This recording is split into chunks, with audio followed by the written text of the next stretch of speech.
Well, let me take a moment to talk to you all about the worst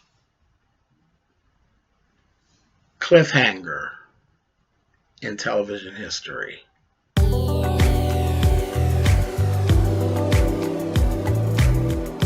I'm like, come on through, Cookie. I want to pull my soapbox. That's basically it. Let's talk about drag in all its forms.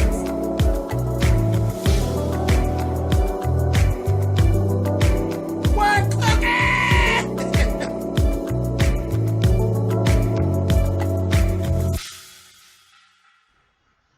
Hey guys, thanks so much for clicking on the video. This is my review for season 6, episode 10, which is the season finale of the have and the have-nots. This was the worst cliffhanger of nighttime television history, as I know it. And I've been around for quite a while. Tyler, you need your ass whooped.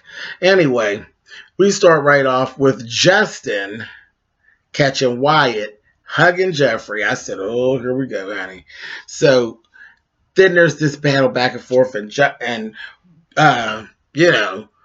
Jeffrey's feeling himself. He tells him, I don't belong to you, and this, that, and the other. And Justin's, well, how long has this been going on? And he's like, what are you talking about? He's like, go ahead, tell him. Tell him, Wyatt, tell him how you told me that you were his man, and this, that, thing, and the other. And Jeffrey's like, what? So Wyatt was like, I had enough of this shit. I'm going to get your dad. He's like, no, don't go get my dad. He's like, I'm going to get your dad.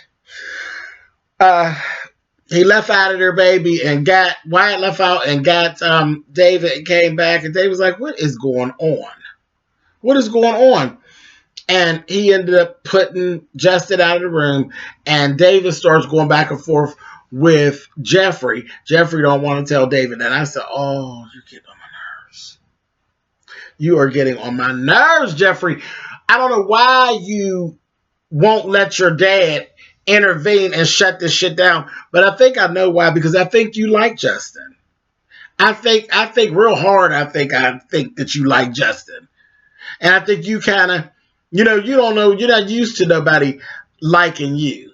You're used to running around throwing yourself at people who aren't paying you any attention, who treat you like shit. And you kind of like that. But anyway, he asked him, do you love him? And Jeffrey's like, he's nice. When is he nice? When is he nice? When you split him in half with your ding dong? Because other than that, if you ain't splitting him in half with your ding dong or coating his throat, he ain't nice. Other than that, he's crazy as hell. But I think you all into it. And he said, yeah. Are you sure? Do you love him? I don't know. I said, oh, here she go, honey. Psh. And if I was David at that point, I'd leave it alone. Whatever, girl. It is what it is. Ramp up your insurance policy on him, David, for when Justin take him out. Because other than that, ain't going to make no difference. You could talk to you blue in the face. She's fixated on whatever it is, and it's a mess.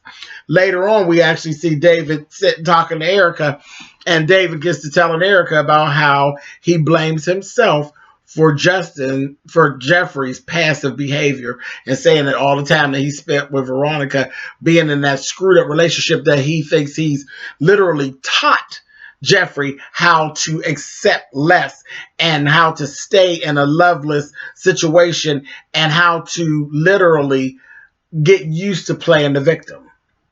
And you're about right.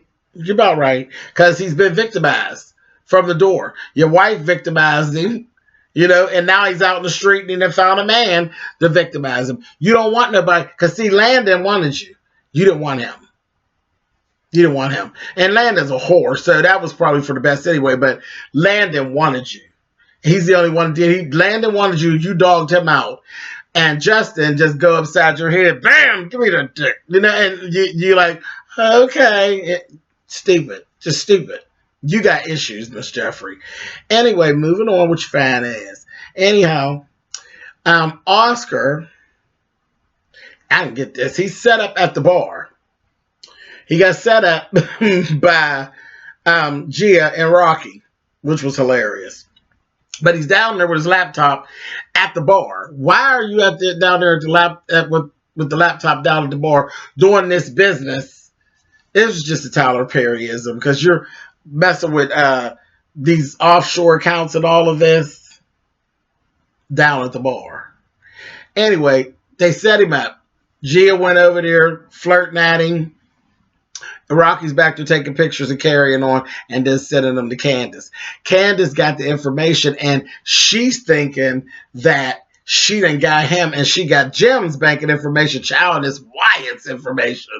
So I said, Lord, how is this getting ready to spend? But I promise you, Tyler's getting ready to spend this some kind of way. Candace is going to end up with Jeffrey's goddamn money and not Jeffrey, with Wyatt's money. And I'm going to be in tears. Now that's like the best thing that he could do, and I'll be laughing real good about that. Candace ends up contacting Veronica and tells her, listen, I got information. I got David's address and all of that. And she's like, give it to me, whore. Give it to me, you ghetto bitch. You know how she talked to her. Candace was like, girl, you're not going to be talking to me all crazy. Now, that's what you're not going to do, but this is what you're going to do. You're going to call down to the bank, and you're going to get me an account, and you're going to get it set up in the Crier Company, and I'm going to be the only authorized user. That's what you're going to do. She's like, what? She's like, I'll give you information, and if you don't do this, I ain't going to give it to you. Baby, she called right on down there and got Lloyd on the phone. You know, that Lloyd is a mess. I said, baby, when they do an audit, baby, and they pull up Lloyd, they're going to throw Lloyd's ass up underneath the jail. I mean, she just literally called Lloyd and said, hey, Lloyd, I need to bury some money. Who the hell says that over the phone? I said, Lloyd, they are going to put you up underneath Sing Sing, honey, fooling with these people. But whatever. Got it all together. Veronica ended up, she got the address and all that. She ends up leaving her phone because she got so distraught when Candace told her about the address, and she realized the address, oh, and Candace built it up. Oh, yeah, this David and buy her a house. That happens to be, this is a house that Veronica had actually asked David to buy her in the area. And well, first he was going through the fact that it was the area. She's like, he told me we couldn't live in that area because it was going to be too expensive. And then she found it was the actual house that she wanted in the area, baby. She was pissed, got distraught, left her phone on the counter open. Baby Melissa that eased over there and got the phone, baby, and text Benny, get over here and get this pussy. Get it. I mean, Benny thinking that is Veronica, and we already know Benny tries to play games, but Veronica got something up in that old goddamn, you know, they like that old cougar whore pussy, honey, and it got Benny's nose wide open. Benny going up over there, but when he found out it's Jeffrey's wife, honey, or Jeffrey's fiance, again, you know he's going to put her back on the end of the bed and bang her out again. I'm here for it. I am so here for it. I ain't mad at you, Melissa. Girl, you better go ahead on and fuck Benny till you get tired here. If that's the only way you can get back at Veronica, girl, stick 2 fingers in it and then invite him in, girl. Get it? So I'm here for all of that messiness right there. So she sure told Benny to get on over here and get me, honey. I just laughed. I said, okay. Then we see Wyatt. Wyatt goes on down. He go and spend all this money buying all this cocaine. So you trying to kill yourself again, huh, stupid? One of these times, Tyler's going to wise up and kill your ass. But it's Mitch's uncle. I said, Lord have mercy. Okay, whatever. A mess. Hannah is down there. She calls Catherine. She accepts Catherine's offer to return to work. And Catherine has sent her glam squad over there. That's what she's calling her about. Tell her your glam squad has showed up and they was going to get her together for a little date and whatever. Now, I told you all earlier that David was sitting with Erica and Erica was talking to him about Jeffrey. Well, in the midst of that, you know, they were talking and they were sitting on the steps, and then Erica just decided to go ahead and she started, you know, kissing on David and all of this. So when we left him with that, now we didn't see anymore, but this I'm gonna tell you what I envision happening, okay? When we last seen him, she was sitting behind him and she had taken her feet and put her feet down in his lap, honey. She was massaging the meat with her feet, honey, and rubbing all on his head and kissing him and carrying on. So that's the last that we actually visually seen Erica and David on the steps. You know, they got a good old wide step. Wide, beautiful steps, honey. And you know, you could actually see the steps from the door because it's all glass pane door. Well, Veronica had pulled up to the house and walked up to the door, baby.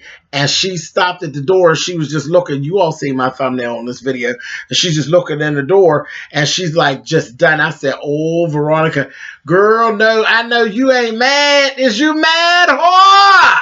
Is you mad? Because, see, when David came over your house and Betty was tearing your little cuckoo up, honey, and you had the nerve to look up at him and ask him, did he want to see some more, and told Betty to keep stroking you. And I know you ain't standing out of that window pane, honey, and looking in there and mad because David is tearing Erica's ass up on them steps. Because that's what I just envisioned. We didn't get to see it, but that's what I envisioned that David's doing. But they got her looking so stupid, standing there looking in that glass, that David done bent Erica over and is busting her wide open on them steps. And I'm here for it. Anyway, moving on. That's good shit. But anyway. But that's a stupid damn cliffhanger. And that ain't no good cliffhanger. I mean, that's where they, like, hung the cliff. How are we going to hang there? You got to, like, she should be burning it up or throwing a smoke bomb up in there or something. Not just standing there looking stupid. Have a gun. You ain't got a gun in your purse? Bitch, you know a gun will take out one of the window panes and them too. Anyway, then we seen Oscar and Candace. Candace then lured Oscar up to the room and telling them, you know, come on and tell me the plan for, you know, Charles and this, that, thing, and the other. He's like, I ain't doing. She will say, take your clothes off because I'm horny.